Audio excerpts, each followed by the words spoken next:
이번 시간에 설명드릴 거는 아까 앞전 시간에 설명드렸던 ISO 14000 환경하고 그 다음에 45001 안전보건 경영 시스템 중에 그 900가 공통 개념인 PDCA 사이클을 설명드렸다면 이제 14000과 안전보건에서 이제 품질과 다른 부분 그리고 제일 중요한 부분 개념을 설명드릴 예정이고요. 그 포인트가 뭐냐면 14001은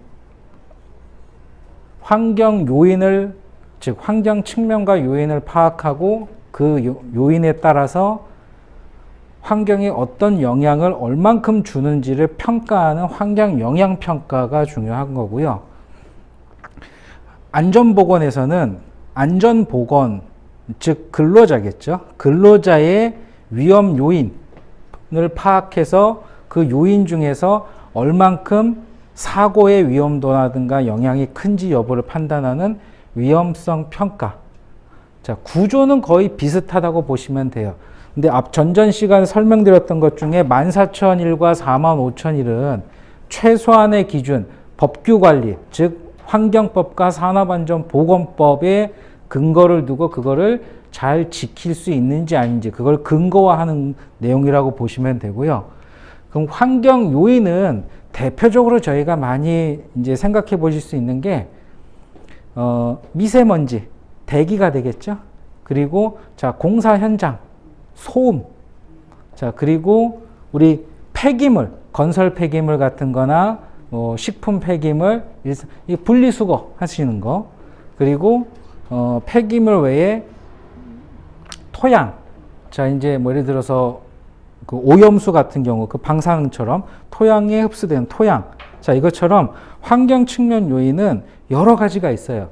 뭐 대기, 수질, 토양, 공기부터 해서 즉 우리가 지금 현재 그러니까 기업 외부 영향권들 그리고 그 안에서 발생되는 소음들, 분진들, 먼지들 다 환경이에요. 자, 근데 위험 요인 같은 경우는 반대로 생각하면 대상을 누구로 보면 되냐면 근로자예요. 사람을 보고 기준을 잡으시면 돼요. 자, 대표적으로 작업 현장에서 사람이 업무를 하다가 아까 잠깐 설명드렸던 사례 중에 재활용 업체에서 물건을 나르다가 차량과 차량 사이에 끼어서 돌아가신 것 같은 경우는 자, 작업 현장의 위험 요인이 끼임 사고죠. 또는 깔림. 그 쇳덩어리에 깔려서 돌아가셨던 전에 저 현기차 시흥사업소에서 전기차 차량 그 시험하다가 배터리 뚝 떨어져서 깔려서 죽으신 분, 깔림. 또는 공사 현장에서 높은 고층 건물에서 작업하다가 안전줄이 미끄러져서 떨어져 갖고 반신불수된 친구, 낙하.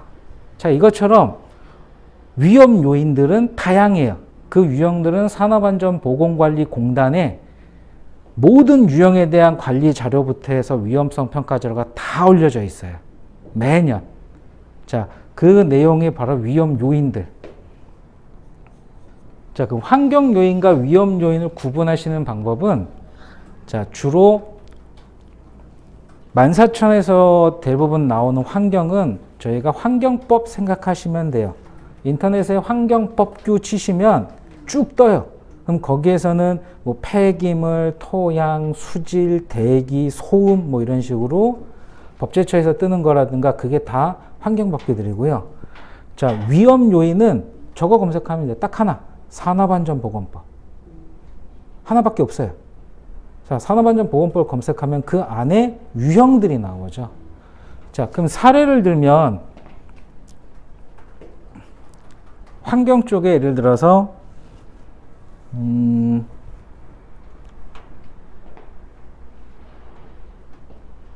사출이요. 자, 플라스틱 사출 쪽이라고 하시면 딱 떠오르시는 거는 물건 플라스틱을 찍어내는 거예요. 기계로. 뭐 예를 들어서 저희가 하는 플라스틱 그릇 꿍꿍꿍꿍 계속 찍어내는 거죠. 자, 그러면 거기에서도 뭐가 발생하냐면 미세 플라스틱 그거를 열 성형하면서 발생되는 화학 입자들이 공기 중으로 나와요. 자, 그럼 이거를 그냥 대기로 그냥 뿌려버리면 대기 오염이죠. 그래서 여과 장치를 달아요. 환경법규죠. 예. 그리고 대표적으로 저희 미세먼지, 자, 대표적인 게 배기가스, 차량, 자동차. 자, 그리고 우리 발전소, 화력발전, 탄광, 무지기수 때문에는 미세먼지가 계속 나오죠. 굴뚝이요. 자, 그래서 걔네는 거기에 집진 여과 장치를 달아놔요. 배출할 때 그걸 다 걸러내서. 자, 환경법이죠. 자, 위험 요인 같은 경우는 또 사례가 아까 그 끼임 깔림처럼, 자, 대표적으로 저희가 공장이나 사업장을 가보시면 이 천장에 호이스트라고 있어요. 이렇게 그 물건을 한 1톤, 2톤짜리 금속을 이렇게 옮기는, 이게 갈고리처럼 생겨갖고 쭉 끌어올려서 왔다 갔다 하는, 자, 그걸 저희는 호이스트라고 불러요. 그러니까 저거랑 비슷해요. 그 가끔 뉴스에서 나오면 컨테이너 들어있는 크레인 같은 거 역할하는, 자, 크레인이라고 보시면 돼요. 그 공장 내에 있는. 자, 그게 위험 요인이 있어요. 왜냐? 물건이 똑 떨어지면 깔리죠. 예, 즉사예요. 자, 그러다 보니까 그건 바로 위험 요인들. 자, 이런 환경 요인이나 위험 요인들을, 자, 이제 뭐가 위험한지 요인은 나왔죠.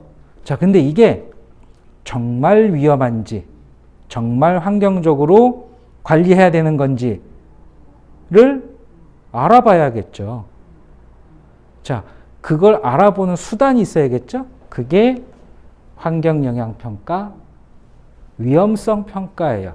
자, 최근에 고용노동부 산하안전관리공단에서 중점적으로 중대재해 때문에 제조사업장들, 중소기업이죠. 50인 미만 사업장 가장 집중적으로 지금 공략해서 계속 푸시하는 것들이 있어요.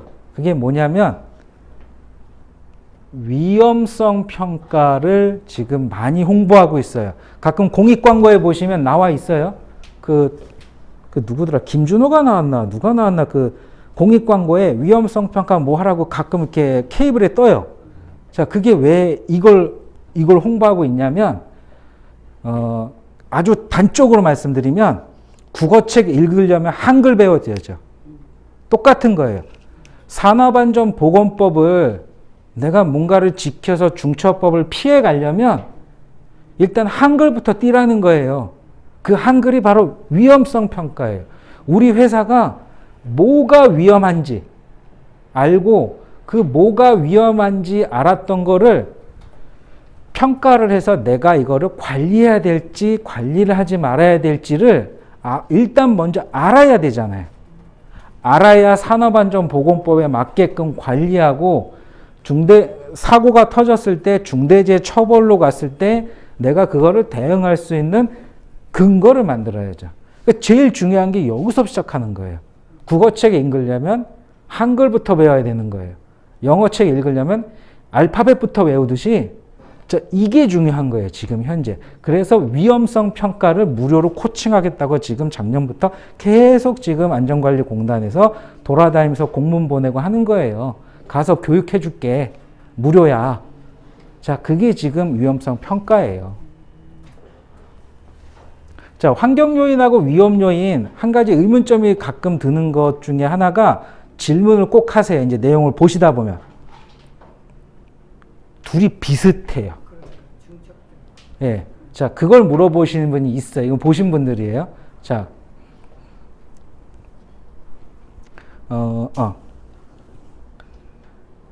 소음 진동이야. 자, 소음 진동. 공장 내부에서 막 쿵쾅 하는 거, 외부에 소리 발설 안 되게끔 해야 되는 게 흡음재죠. 소리 안 나가게끔. 자, 그러면 그거는 환경 기준이에요. 자, 환경에 영향을 소음을 주니까 그걸 개선하기 위해서 영향평가를 딱 해보니 뭐 80dB 이상 나와서 이거 주변에서 민원이 많이 들어오잖아요. 소음공해. 자, 그러면 개선해야겠죠. 흡음재나 방음벽 설치해요. 자, 그럼 이게 계산한 거죠. 자, 근데 그 안에서 작업을 하는 사람은 근로자죠. 안전. 귓구멍 막혀요. 그럼 뭘 해야겠어요? 이거 귀마개 해야죠. 자, 그게 안전장구를 개선한 거죠. 자, 그걸 하기 위해서는 먼저 해야 될 게 위험성 평가를 해야죠. 왜냐? 내부 소음도에 따라서 사람이 영향을 받을 수 있는 소음 데시벨 수가 있잖아요. 자, 그게 기준치 이상이면 해야죠. 만약에 기준치 이하면요. 그쵸. 자, 그걸 하기 위해서는 환경영향 평가나 위험성 평가가 필요한 거죠.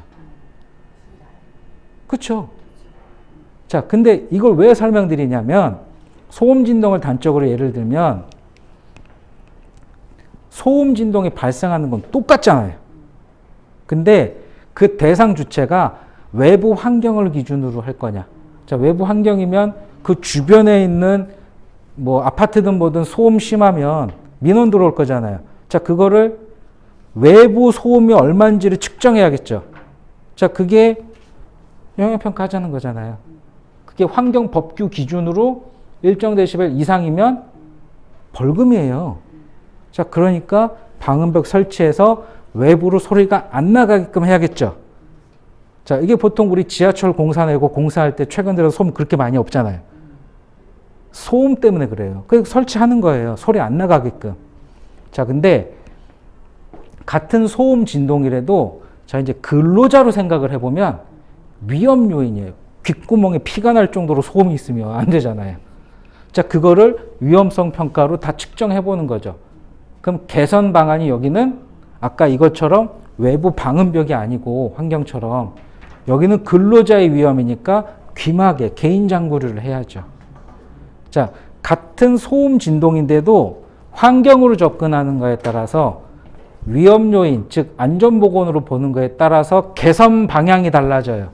그 개선 대책서가 나중에 어떤 상황까지 벌어지냐면 귀마개 했던 돈 영수증까지 해서 1년 동안 우리 작업자한테 지출했던 내역이잖아요. 그게 그거잖아요. 중대재해 처음에 터졌을 때 3표 시멘트 공장. 거기 문제제기 된 것 중에 하나가 매출 몇백억, 천억 하는 회사가 1년에 안전관리 비용을 5천만 원 쓰고 있으니 500만 원? 네. 말이 안 되죠? 네, 그거예요. 자, 이런 비용들 다 지출하라는 거예요. 내가 돈까지 써가면서 안전관리 했다. 근거잖아요? 자, 그거를 지원해 주는 게 클린 사업장 조성 지원 사업이잖아요. 보호장비들 70%에 3천만 원 한도까지 지원해 주는 게. 그게 안전관리공단에서 하는 거잖아요. 자, 그래서 환경 요인하고 위험 요인을 파악을 하고 환경영향평가나 위험성 평가를 하면 ISO는 다 끝난 거예요. 14,000, 45,000여. 그리고 중대재해도 다 끝난 거예요. 왜냐? 이제 알았잖아요. 자, 내가 몰라서 못한 거지 알았으면 하면 되잖아요. 중처법을 어떻게 하기 위해서. 자, 가장 많이 물어보시는 것 중에 하나가 중대재해 이거 어떻게 할 거냐라고 물어보세요. 근데 결론은 중대재해는 처벌이에요. 중대재해를 지키라는 게 아니에요. 산업안전보건법을 잘 지켜서 사고를 예방하면 중대재해로 넘어갈 일이 없어요. 이걸 못 지켜서 사고가 터져서 중처법 대상이 되면 처벌까지 받겠다는 뜻이에요. 그럼 결론은 여기서 끊으면 되잖아요. 사고가 안 나게. 그리고 사고가 터지더라도, 왜냐? 내가 아무리 노력을 해도 천재지변을 어떻게 막아요? 아니, 작업자가 일하다가 갑자기 비관 자살하면서 던지면 어떻게 해요? 이건 내가 의지가 아니잖아요. 사업주에. 그런 것까지는 내가 어쩔 수 없잖아요. 소명하라는 거예요. 내가 산업안전보건법 기준으로는 철저하게 지킨 근거, 아까 소음진동처럼 귀마개까지 사주면서 얘 작업할 때 불편함이 없이 하려고 했는데, 아니 얘가 갑자기 귀를 불편하다고 귀마개를 뽕 삐고 하루 종일 하다가 이명 와서 귀가 멀었어요. 이걸 내가 어떻게 알아요? 자, 돌아다니면서 관리 점검까지는 하라는 거예요. 자, 그렇게까지 관리 점검해서 했는데도 내가 볼 땐 꼈어요. 근데 얘가 내가 가면 빼놔요. 자, 이건 어떻게 해요? 옆에 앉아서 걔가 끼는 걸 볼 순 없잖아요. 자, 그나마 그거를 그래서 하는 게 사람이 안 보는 대신 기계가, 센서가, 스마트 안전관리 시스템 도입하는 거예요. 그거 사람이 다 일일이 어떻게 찾아다니면서 해요. 현장관리 감독자도 그렇고. 그러니까 도입하는 거예요. 그렇게 해서 운영자가 빼겠다고 하면은 회사에서 책임을 물어야 되는 거예요. 관리의 의무가 있잖아요. 그렇죠? 자, 대표적으로 자, 위험 요인 위험성 평가의 산업안전보건법이에요. 자, 근데 여기 안전 보건이죠. 지금 저희가 계속 말씀드린 건 안전이에요. 자, 근데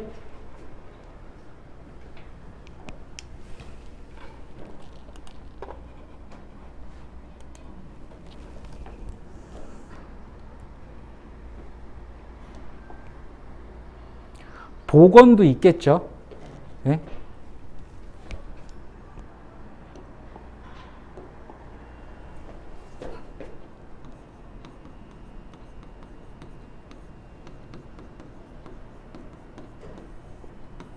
소음 진동이나 뭐 깔림이나 끼임은 주로 안전 분야고요.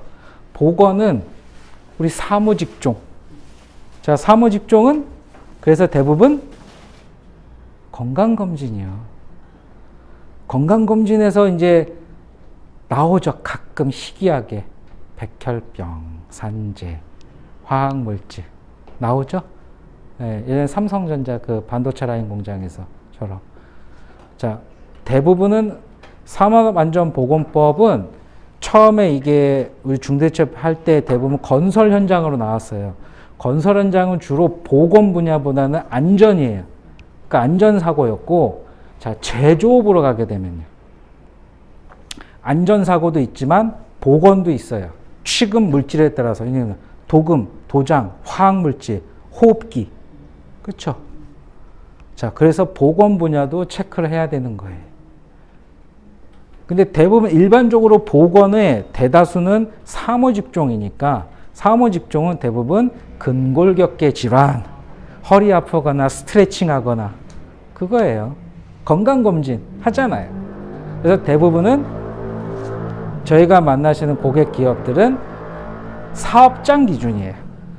그래서 안전 보건을 할 때 어쨌든 위험 요인을 안전도 봐야 되고 보건도 봐야 되지만 대다수 저희가 이제 만나는 데는 현실적으로는 요 안전 쪽이에요.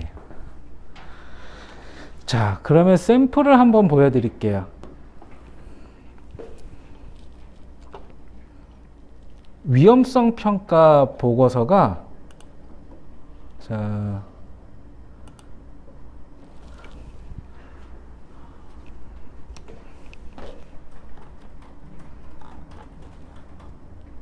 여기는 캐터링 업체예요. 그러니까 캐터링이면 뭐냐면 우리가 저기 구내식당 생각하시면 돼요. 자, 구내식당에서 안전보건 따져봐야겠죠. 위험 요인. 아까 위험 요인을 좀 따져봐야겠죠. 식자재, 처리, 조리, 배식, 세척, 청소. 전처리가 뭐냐면 이제 식기나 뭐 이런 것도 하고 식판도 닦아야 되고 막 이런 것들. 자, 식자재 있고 여기는 구내식당이니까 뭐 그냥 파 한 단, 쪽파 한 단 이게 아니에요. 박스 단위로, 망 단위로 막 몇백 킬로 들어오잖아요. 자, 그 사람이 못 움직이죠. 지게차. 자, 그러면 이렇게 공정 작업을 봐요. 왜냐? 공정에서 뭘 봐야 되냐면 설비까지. 왜냐? 공정하고 설비를 같이 봐야 되는 이유가 그 공정 안에서 쓰는 장비가 있어요. 칼 쓰는데 갑자기 손가락 잘려버리면. 뭐 여러 가지 이유가 있을 거잖아요. 그런 것 중에 설비까지 다 위험 요인을 파악을 해야 되는 거예요. 자, 그래서 기계기구 설비 확인해보고 수량해서 몇 가지에서 위험 평가표에 의한 위험 분석을 먼저 하고 자, 원자재, 식자재 입고 작업할 때, 자, 뭘 봐야 되냐면 기계적, 물리적, 환경적, 인적, 관리학적, 생물학적 위험 요인들 파악해야 되는 거예요. 자, 물건 옮기는데 생물학적이 있을까요? 영향도가? 없죠. 그 물건이 화학가스도 아니고, 예, 주로 무겁잖아요. 식자재니까, 대량으로 들어오니까. 고기 한 번 들어오면, 탑차 들어오면 그 고기, 소고기 막 이렇게 들쳐 업고 막 해야 되고. 자, 무겁죠. 자, 현재 안전조치는 바퀴, 미고정, 적정. 끌고 해서 해야 되니까요. 바닥면, 작업장 하는데 바닥 파여갖고 접질리면 발목 나가요. 자, 이거 위험 요인들이죠. 자, 근데 이게 산업안전보건법엔 다 이런 것들을 정해놓고 움직이는 거예요. 근데 이게, 자, 중대할까요? 자, 제가 보통 중대재해처벌법 물어보실 때 첫 번째로 말씀드리는 게 산업안전보건법을 잘 지키면 중대재해처벌로 가지 않는다 말씀드려요. 그 두 번째 말씀드리는 게 중대잖아요. 그러면 경미가 있겠죠. 이거 다 경미잖아요. 사고 터져도 경미한 산재 처리로 병원 가서 파스 바르고 치료 받으라는 거예요. 그렇죠? 네. 자, 그러면 여기에서 중처법으로 갈 상황이 있을까요? 없죠. 근데 중대처벌로 가는 사고 유형은 빈번하게 발생하는 경우가 드물어요. 한 번 터지면 시계 터지는 거지. 자, 그러면 여기에서 한 번 터지면 세게 터질 만한 게 있죠. 가스요. 가스 누출 사고 뻥 터지잖아요. 네. 자, 그럼 가스는 점검을 하겠죠. 해당 시설물에서 가스 안전관리공사에서 매년 와서 우리 집에도 도시가스 점검하듯이 점검하잖아요. 자, 그러면 터지면요. 그 책임을 처음에 누가 먼저 지겠어요? 점검한 데가요. 점검한 데가 진짜, 왜냐면 왔는데 6개월 전에 점검했는데 이상 없다고 돼 있었어요. 근데 사용자가 쓰다 보니까 특별한 문제 없이 계속 이거 꼭지 확인하고 다 하잖아요. 근데 어느 날 갑자기 밤에 새면서 누전 쇼크 나면서 뻥 터졌어요. 화재 나서. 다행히 사람이 안 다쳤지. 전소됐잖아요. 누구 책임이에요? 원인 주성 조사해야 되잖아요. 만약에 거기에 숙직시에 사람 있다가 죽었으면요. 자, 안전사고의 주체가 누구예요? 사업주는 다 했어요. 식자재 관리도 하고 시설물 관리도 하고 그 주체가 된 건물주도 거기 공조실에서 그 건물 관리 있을 거잖아요. 임차했으면. 다 확인을 했는데 갑자기 점검까지 봤는데 가스 누출 사고로 뻥 터졌으면 둘 중에 하나잖아요. 그 건물에 대는 시설관리법인에서 문제 관리를 잘못했거나, 그렇죠? 아니면 가스 쪽 검사관이 잘못 본 거거나 실수해서. 이건 누군가 잘못이 있을 거잖아요. 기업이 잘못이 아니고. 자, 그 대표적인 것 중에 하나가 집합 건물의 엘리베이터예요. 엘리베이터 사고 나잖아요. 수리하다가 갑자기 사고 움직여서 죽은 사람도 있잖아요. 그 누구 잘못이에요? 자, 정비업체가 잘못을 했는지 시설물 그쪽에 있는 그 주체, 우리 건물에 있는 건물관리 법인 그 회사가 잘못했는지. 왜냐? 잘 따져보세요. 건물에 관리하는 관리법인들이 있죠. 임대법인들. 거기에서 관리실을 사람 고용하고 쓰잖아요. 아웃소싱해서. 자, 그러면 거기에서 돈을 주겠죠. 시설물 관리하는 담당자도 뽑아놓고. 자, 근데 이제 정기점검 했는데, 그 엘리베이터 노후 교체하고 점검해야 되니까 업자 불러야 되잖아요. 수리업체랑. 자, 그러면 여기 와서 그거 다 꺼놓고 2인 1조로 해서 점검하잖아요. 네. 아니면 수리할 거 수리하고. 자, 근데 갑자기 그게 똑 떨어지면요.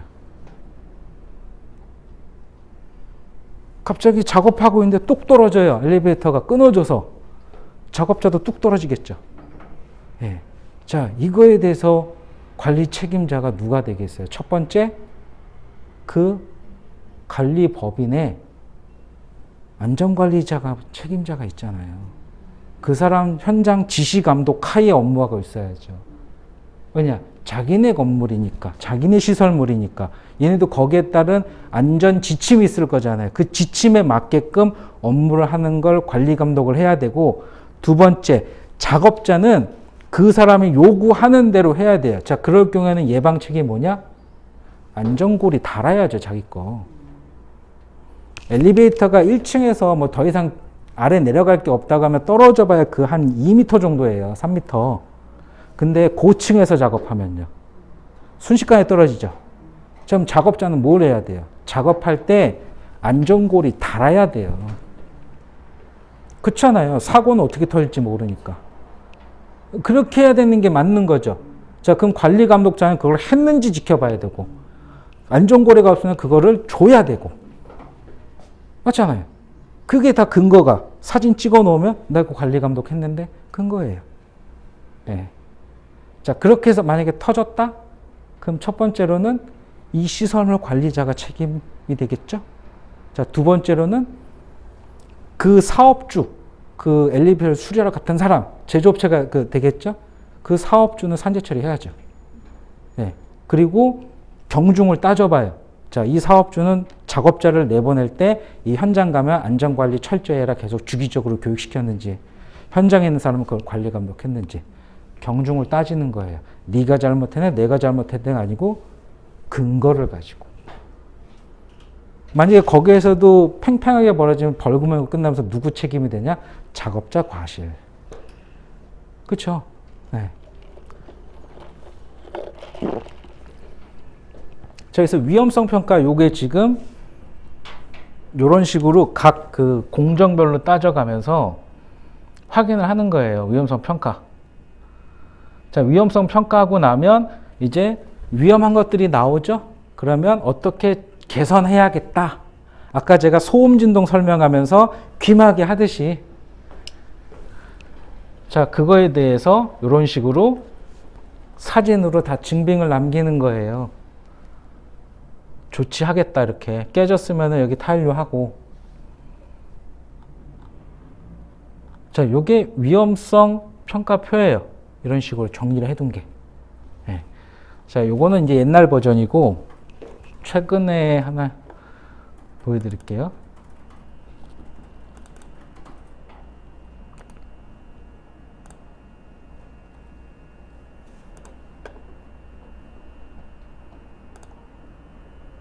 자, 이 업체는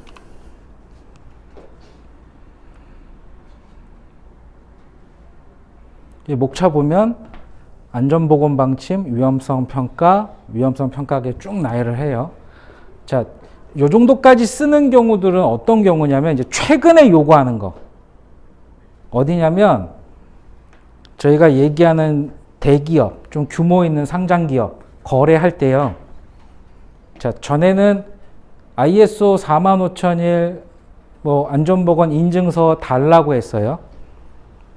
자, 근데 지금은 위험성 평가 또는 안전보건관리 계획서 또는 나이스나 이크레디블의 SA나 SH 등급, 또 더 요구하는 데 같은 경우는 ESG 경영 등급까지 요구를 해요.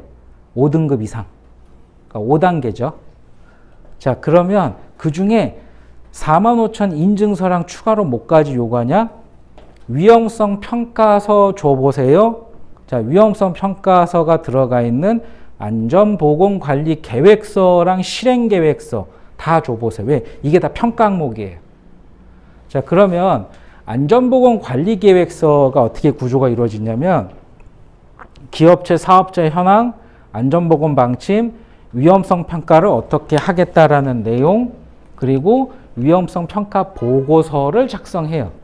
자, 이 업체 같은 경우에 보시면 절연선 케이블이에요. 전선. 예. 전선이 보통 어떻게 되냐면 압출을 해서 쭉 뽑아요. 예. 그 뽑을 때 뭐 이렇게 우리가 전선 보면 고무잖아요. 플라스틱. 자, 그 플라스틱 원료를 한화든 SK든 롯데케미칼 들어와서 기계에다 넣어갖고 배합하고 해서 뜨거운 열반의 압출을 쫙 뽑아요. 그리고 거기에 전선을 막 넣어요. 그리고 우리가 열봉합 하듯이 열봉합해서 쭉 뽑아요. 자, 이거를 다시 우리 이렇게 전선을 막 감아요. 자, 근데 이게 작은 거 우리 그 자동차나 뭐 집에서 멀티탭처럼 뭐 한 5m짜리 10m짜리 이렇게 조그마한 거 있죠. 돌돌 말린 거. 자, 이거는 뭐 얼마 안 하죠. 요만밖에 안 하잖아요. 자, 근데 가끔 차 타니다 보면은 대형 트럭에 그 휴지 동글 두루마리 휴지처럼 막 이만한 목재로 한 사람 키 높이 크게 됐고 전선 이만큼 달린 거. 자, 그거 깔리면 죽어요. 네. 자, 그게 대한전선, LS전선 그런 것들이잖아요. 케이블서, 팔뚝만한 전선. 자, 여기에도 안전보건 방침을 정해요. 뭐 이런 거는 이제 45,000에도 있어요.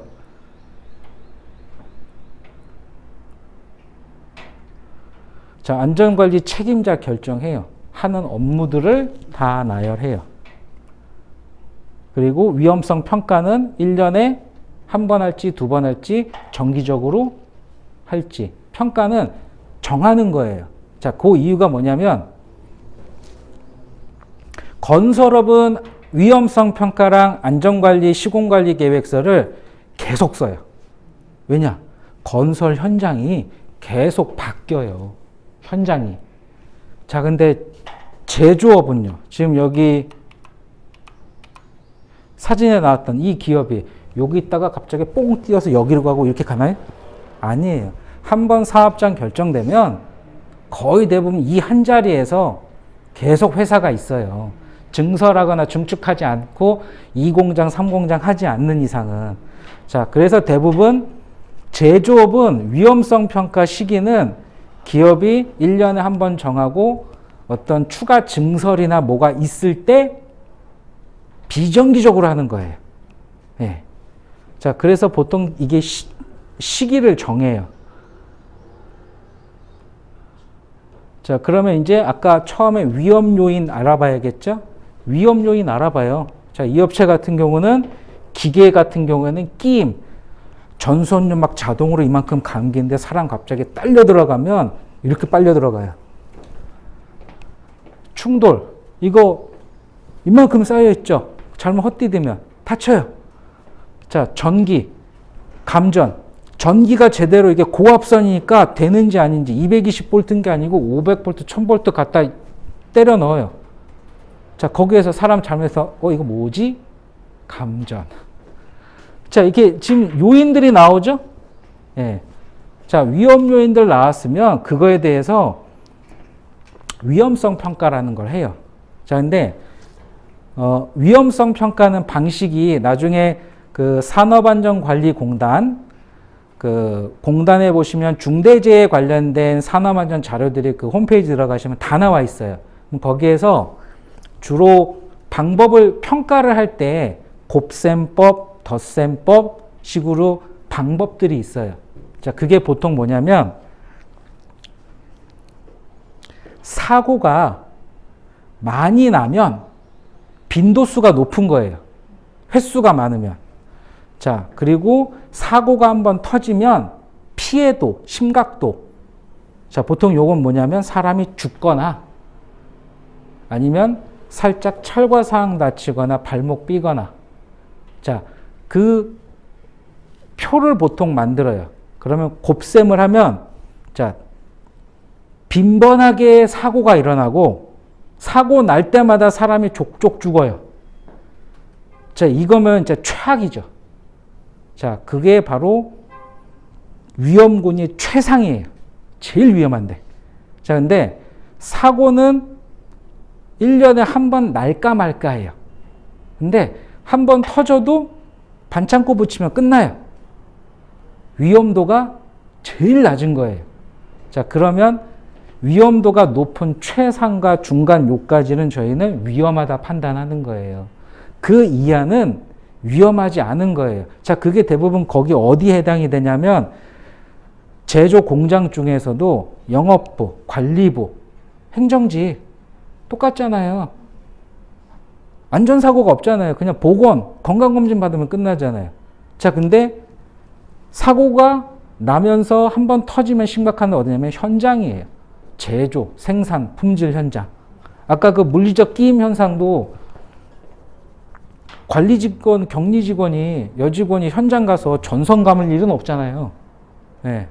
자, 그러다 보니까 위험성 평가를 통해서 보통 곱셈법으로 위험한지 아닌지 판단하는 거예요. 자, 그게 판단하는 게 여기예요. 요 그림에서 중대성이 저거예요. 심각도, 피해도. 한번 터지면 심각한지 아닌지. 자, 중대재해인지 경미한 사고인지. 자, 가능성은 횟수예요. 가능성이 높으면 빈번하게 발생하는 거죠. 가능성이 낮으면 진짜 한 10년 한 번? 자, 그 뜻이에요. 자, 이 중에서 가능성이 높고 터지면 사람이 족족 죽는 게 20, 제일 높죠? 자, 그럼 여기 보면 분위기상 요 위는 위험한 거예요. 자, 저렇게 해서 위험성 평가를 통해서 관리를 하는 거예요. 자, 이 업체는 그래서 자, 보면 8점 이상은 허용 불가능이에요. 자, 뭐냐? 무조건 개선해야 된다. 8점 이하는요. 낮으니까 이거는 터져도 큰 문제 없으니까 허용 가능. 그럼 여기는 지금 이 업체 기준으로 따지면 지금 요 노란색 이후 여기는 무조건 관리하겠다는 뜻이에요. 자, 이게 위험성 평가예요. 근데 위험성 평가를 이렇게 하고 나면 이제 뭘 해야 되는지 아세요? 자, 이제 여기까지가 뭐란 거냐면 자, 국어책 읽기 위해서 이제 한글 띈 거예요. 자, 영어책 읽으려고 이제 알파벳 띈 거예요. 위험성 평가까지 했으면. 자, 그럼 뭘 해야겠어요? 이제 내가 국어책 읽을 줄 아니까 써봐야죠. 글짓기도 하고. 내가 영어 이제 읽을 줄 아니까 영문 작업도 하고 해야 되잖아요. 자, 위험성 평가 통해서 내가 이제 이 업체처럼 관리해야 될 항목들이 이제 나왔잖아요. 뭐가 된지. 자, 그럼 개선해야죠. 아까 소음 진동해서 귀에 피가 날 정도로 지금 귀 이명이 오면 귀마개 하는 개선해야 되잖아요. 자, 개선 보고서 쓰는 거예요. 자, 그 개선 보고서에 이제 뭐가 들어가냐면 돈이 들어가면 돈 쓴 영수증까지 첨부하라는 거예요. 자, 그게 클린 사업장이잖아요. 자, 이 업체는 이제 아까 그 위험성 평가 보고서를 내용대로 쭉 작성을 한 거예요. 자, 근데 아까 이 업체 사례 중에 뭐냐면 여기에도 지금 위험 요인들이 크레인도 있고 연성기도 있고 지게차, 화물, 지금 눈에 보이는 것만 해도 좀 위험한 것들이 있죠?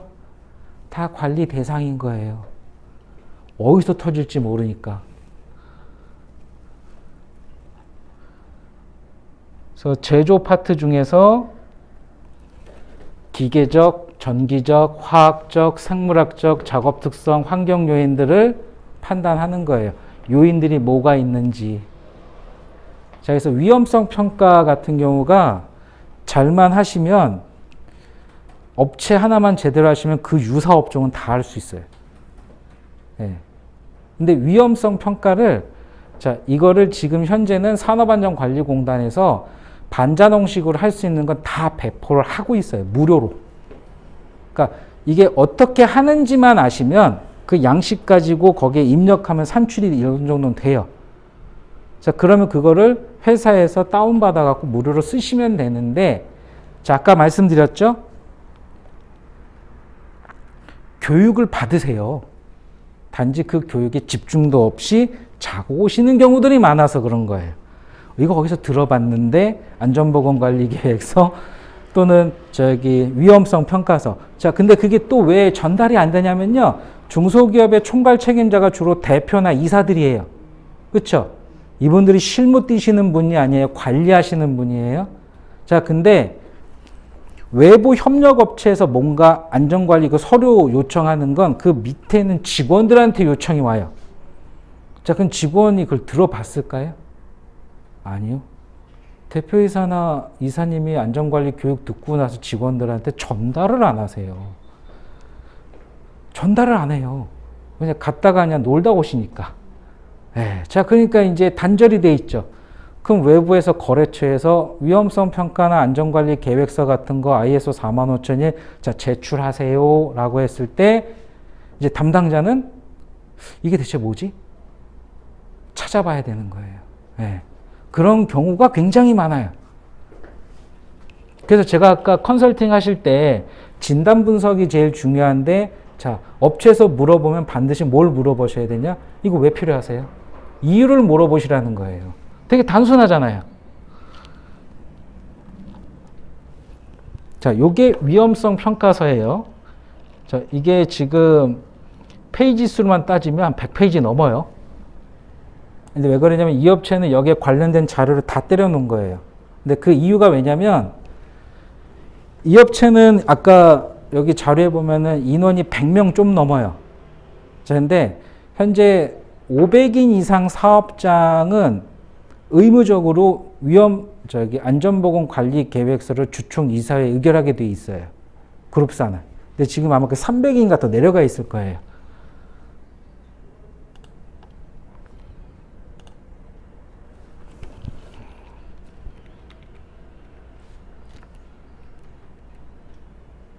자, 지금 설명드린 게 이제 위험성 평가예요.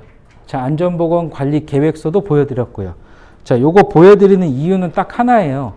왜냐면, 자, 오늘 여기까지 설명드린 게 이제 ISO예요. 이제 요 이후에 1시간은 이제 중처법 일부랑 ESG랑 뭐 벤처 이노베이션 활용 사례를 설명을 드릴 건데,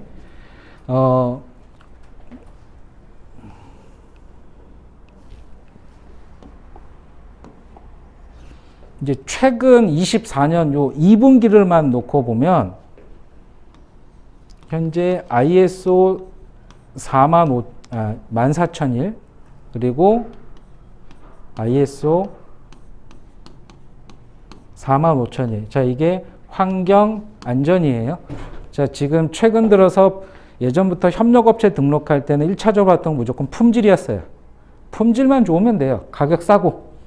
자, 근데 최근 트렌드가 환경, 그러니까 해외 쪽은 환경을 지금 많이 건드리고 국내는 안전을 많이 건드리니까 대부분 안전 환경을 많이 요구를 해요. 자, 근데 안전 환경을 요구하다 보니 입증할 수 있는 서류가 제한적이에요. 그러다 보니까 통상적으로 ISO를 많이 요구를 해요. 그리고 이거 외에 더 많이 요구하는 데들이 있어요. 자, 거기는 뭐냐면 이제 인증서는 당연한 거고 인증서 외에 위험성 평가 자료랑 안전관리 계획서를 추가로 더 달라고 해요. 아까 그 문서처럼 실제 너네가 ISO 인증서 있으면 또는 코샤 인증서가 있으면 실행 기록까지 내놓으라는 거예요. 위험성 평가랑 안전관리 한 것까지. 자, 더 디테일하게 요구하면 이거를 하기 위한 기록들이 있겠죠? 자, 안전관리 담당자들 교육한 교육 참석 확인서, 1년 동안 거기에 썼던 자금 집행 내역서, 그리고 거기에 따른 각 관련 법규 관리를 최신본으로 유지하고 있는지 이런 내용까지 다 봐요. 자, 그거를 현장 가서 봐요. 자, 그게 협력업체 평가잖아요. 제가 아까 첫 시간, 두 번째 시간에 ISO 9001을 정말 깊게 이해를 하시면 14,000, 45,000은 이해하기 쉬워요. 그리고 반대로 ISO 9001을 정확하게 인지하시면 모든 외부에서 들어오는 현장 평가는 대응이 다 가능하다고 말씀드렸던 이유가 이 뜻이에요. 협력업체에서 뭐 삼성이든 현대는 LG에서 우리 와서 자, 안전 환경 분야 협력업체 심사 들어갈 테니 대응 서류 줘보세요. 리스트 쫙 뿌려요. 자, 그럼 내용 읽어보면 우리가 해야 될 게 있잖아요. 그거 준비하면 돼요. 자, 근데 그 용어부터 지금 이게 뭔 뜻인지 모르는 상황이 벌어지죠? 자, 대표회사는 뭐부터 해야 되는지 몰라요. 그쵸? 당장 시간은 정해져 있는데.